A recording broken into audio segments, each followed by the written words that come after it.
T'es-tu déjà imaginé ce que serait la vie dans un monde où chaque jour était une lutte pour survivre?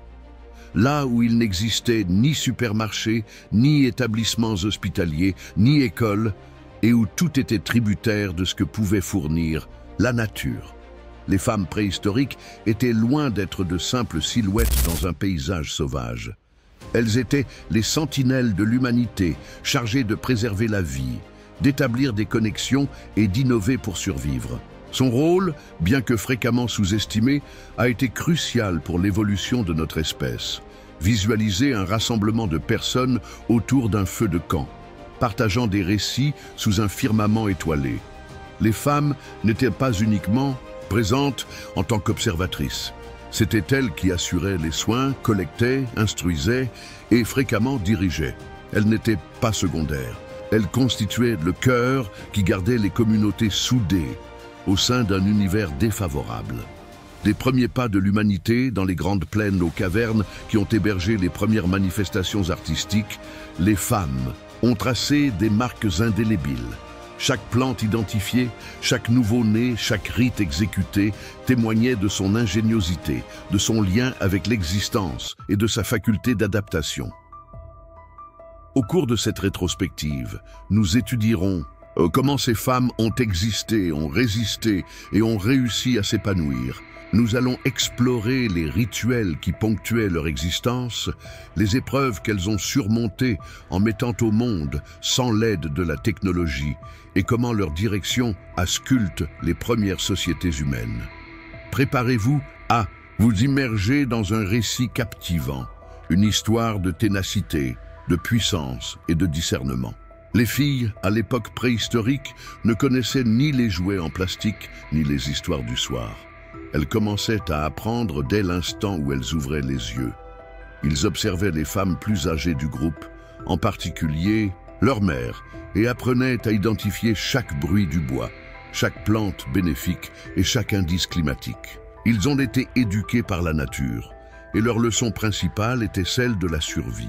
Au cours de ces premières années, le concept de l'enfance tel que nous l'appréhendons actuellement n'était pas présent.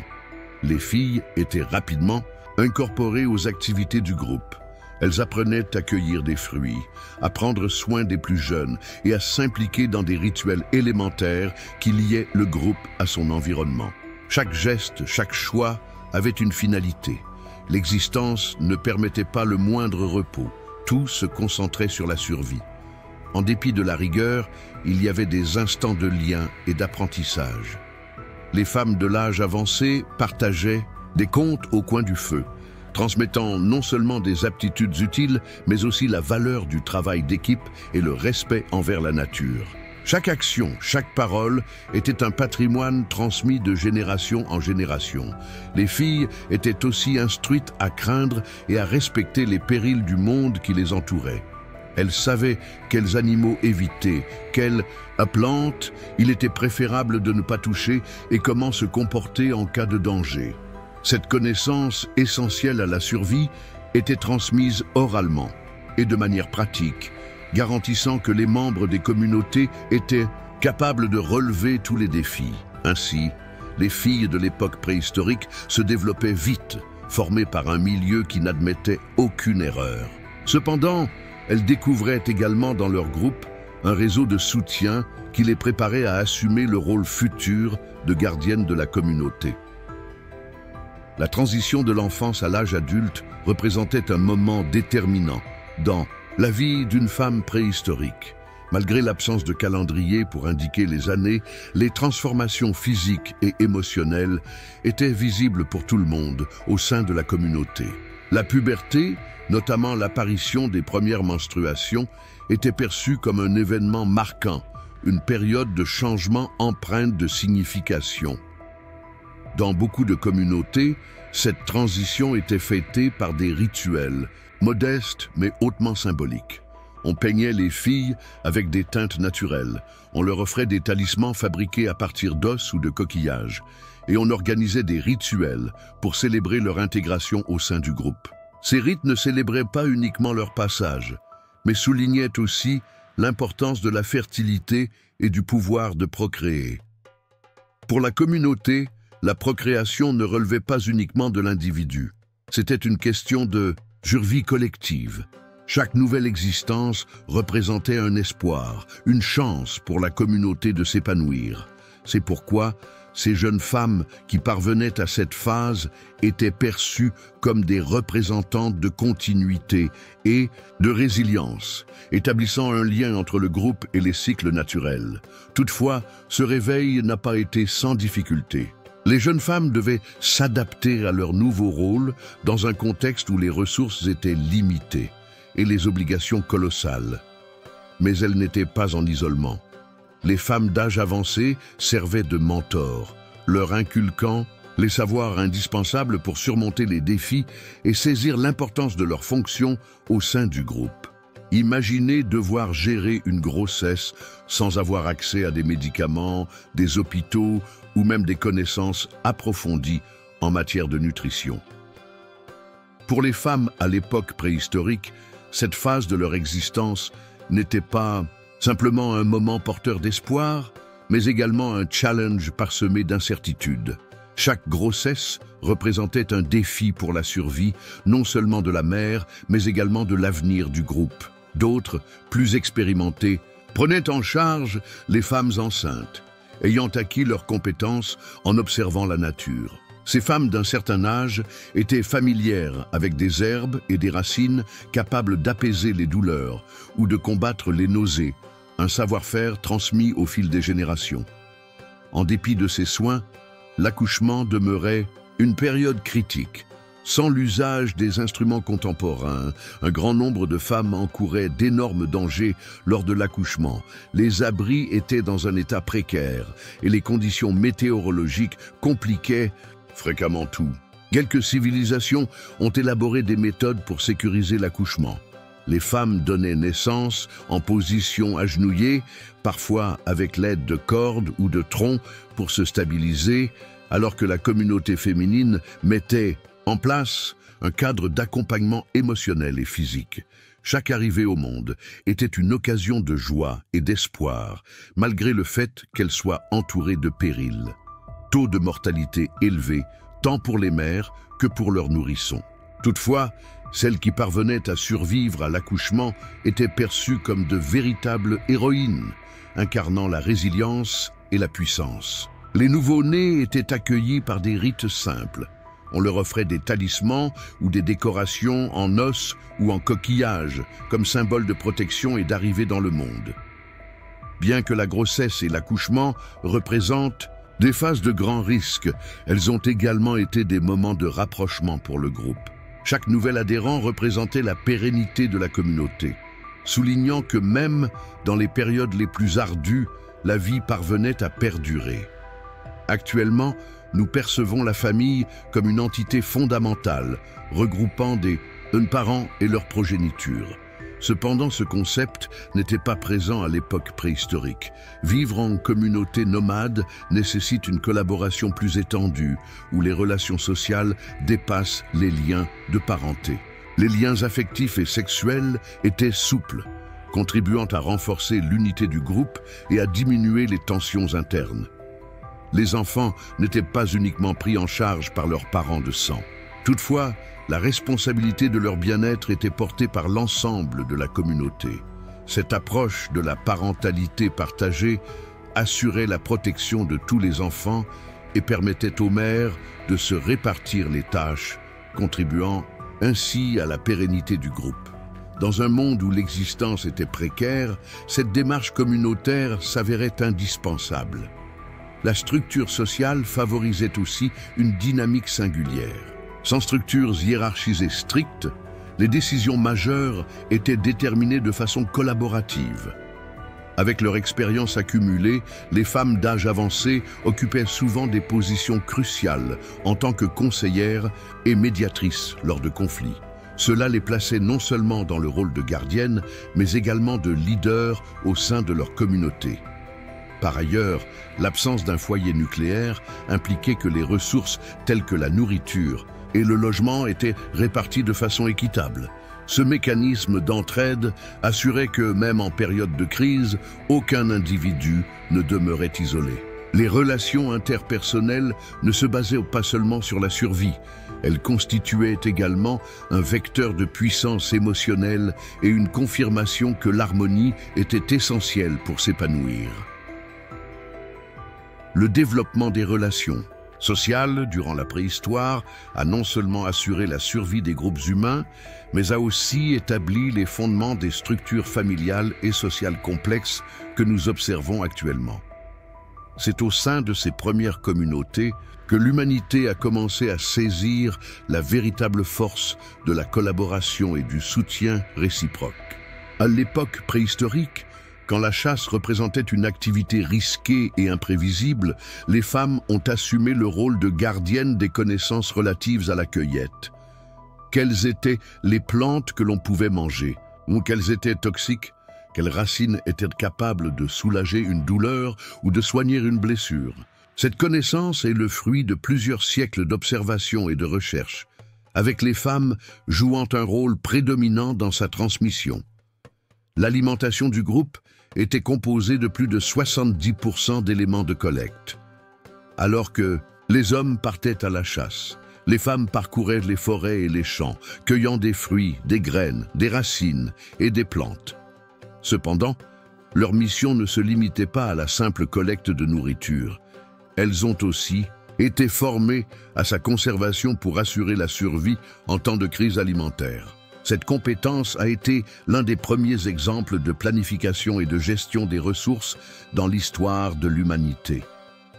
Visualise une femme qui regarde un animal en train de mâcher une plante qu'elle ne connaît pas. Curieuse, elle en goûtait un bout et réalisait que cela pouvait atténuer les douleurs ou guérir les infections.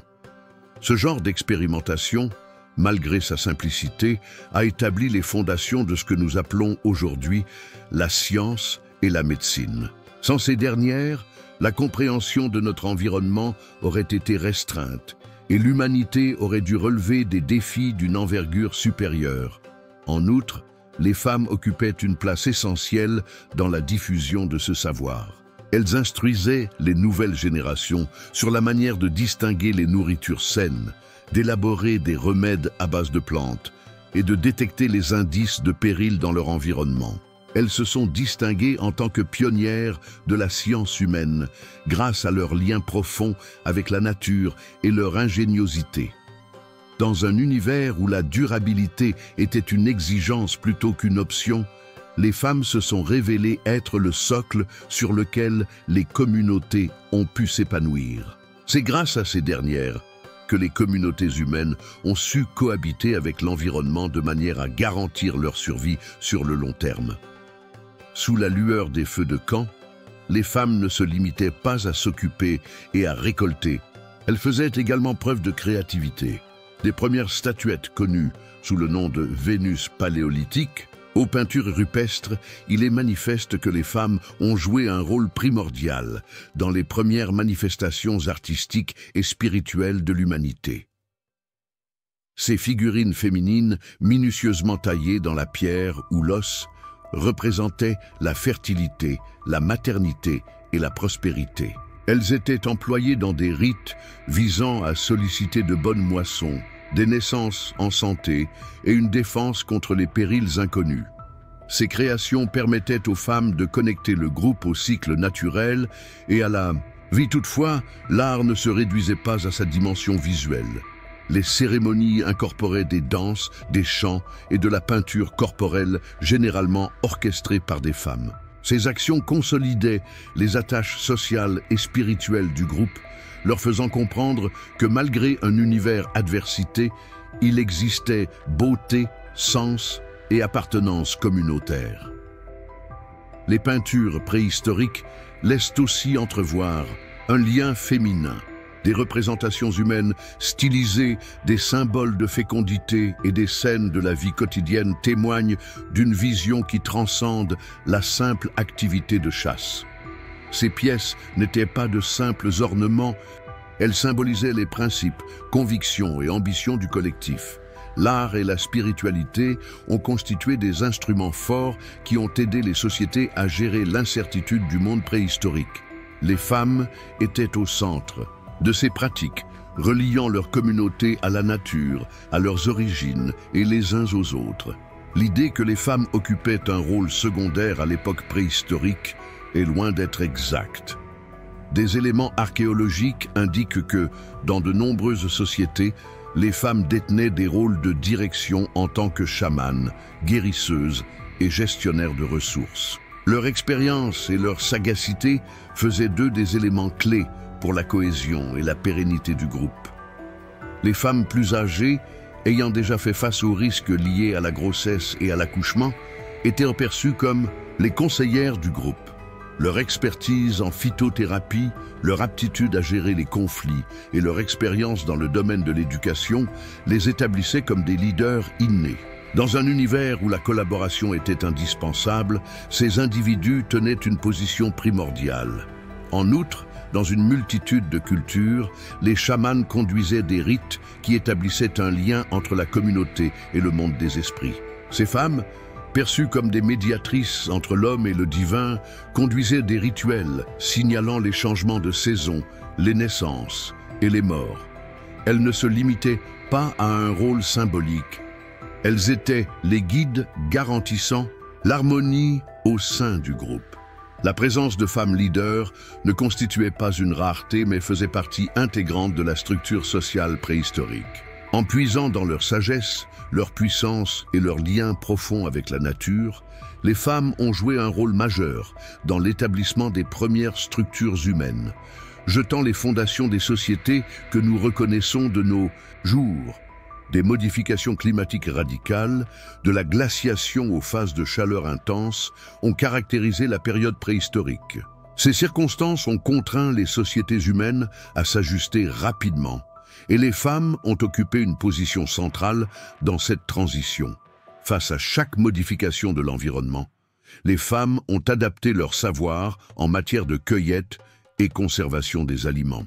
Elles ont été formées pour reconnaître de nouvelles espèces comestibles, s'adapter au déplacement des animaux et optimiser l'utilisation des ressources.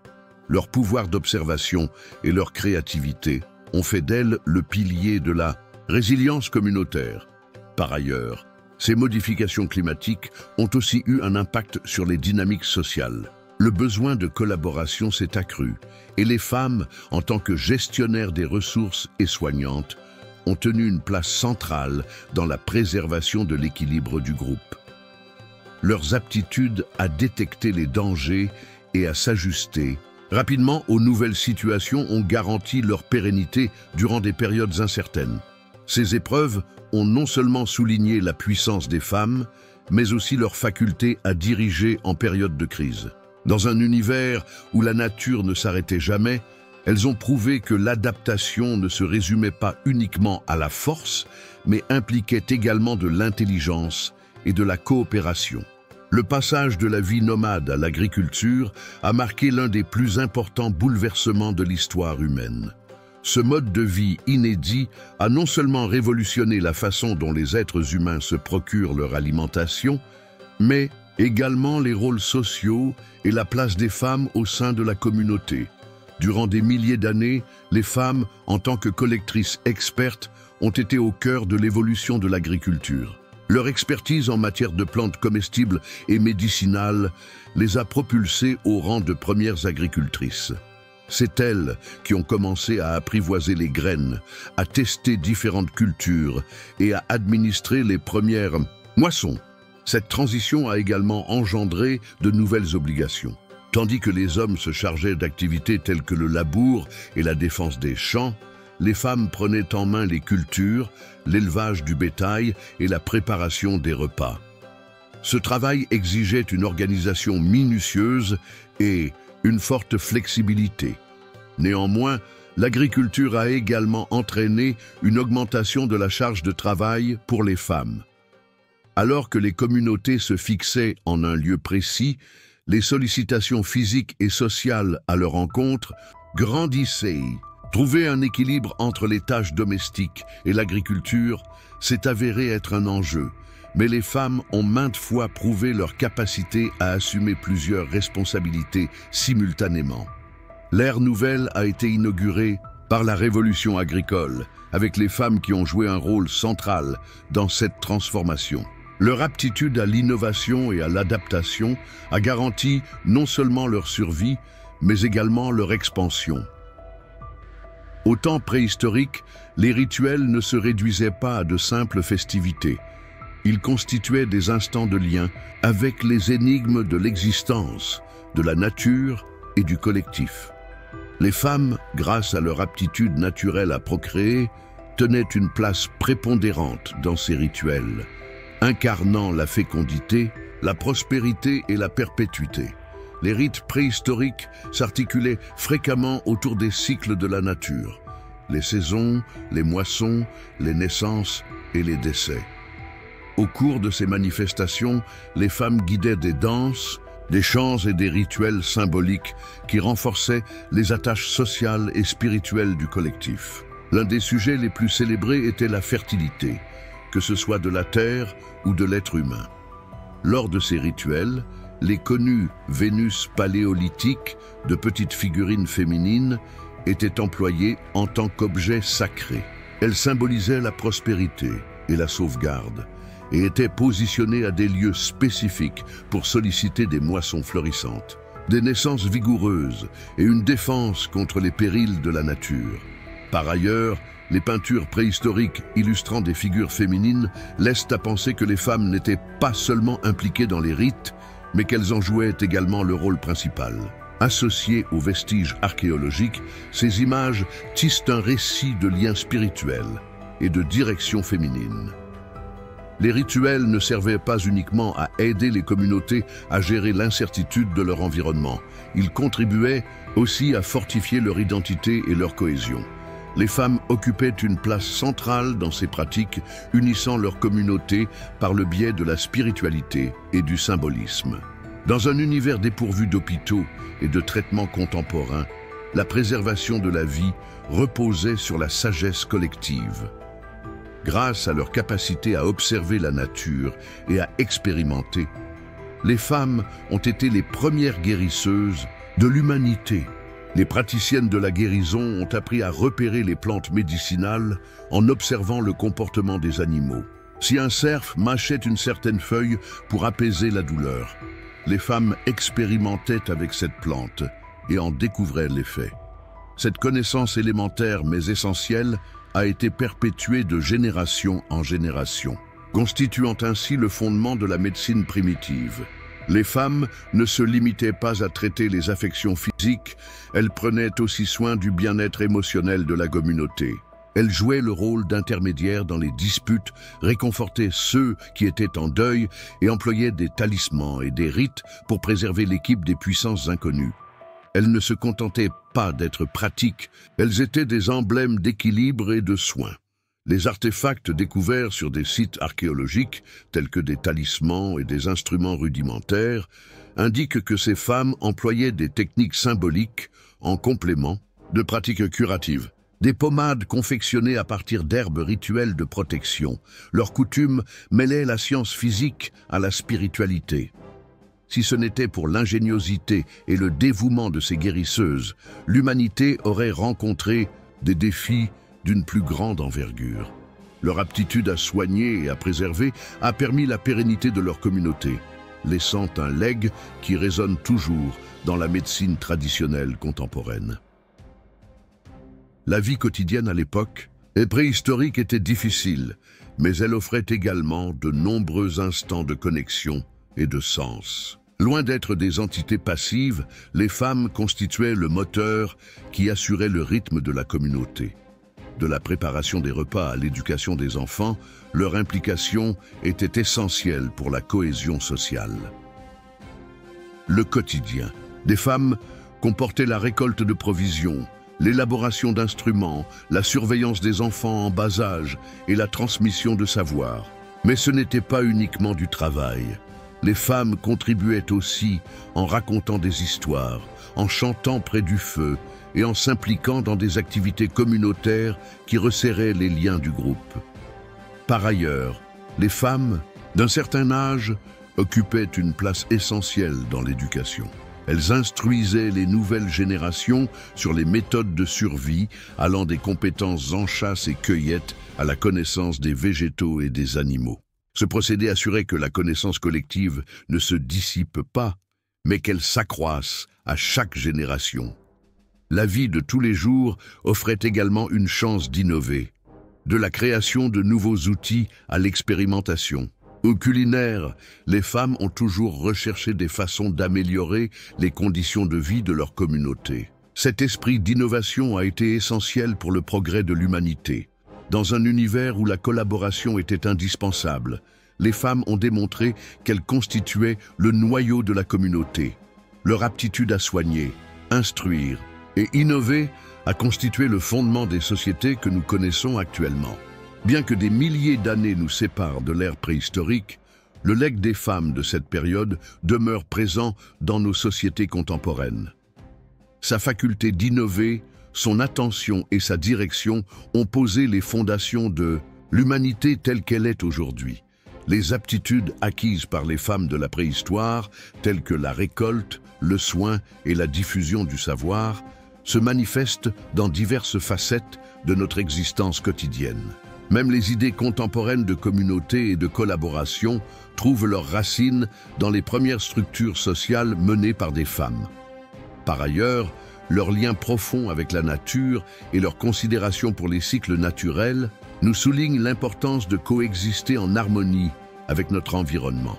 Dans un contexte de changement climatique et de défis globaux, l'héritage laissé par ces femmes nous enseigne des leçons importantes sur la résilience et l'adaptabilité. Non, seulement les femmes de la préhistoire ont survécu, mais elles ont également prospéré. Elles étaient mères, dirigeantes, guérisseuses, pédagogues et créatrices. Ils ont joué un rôle crucial pour la survie et l'avancement de notre espèce, et leur héritage persiste à influencer le monde contemporain. Et maintenant, je te pose la question. Si tu avais à choisir, préférerais-tu être cueilleur ou chasseur? Aurais-tu eu le courage de vivre dans un monde où chaque jour représentait un challenge? Libère ton esprit et joignons nos réflexions sur l'impact indélébile de ces femmes hors du commun.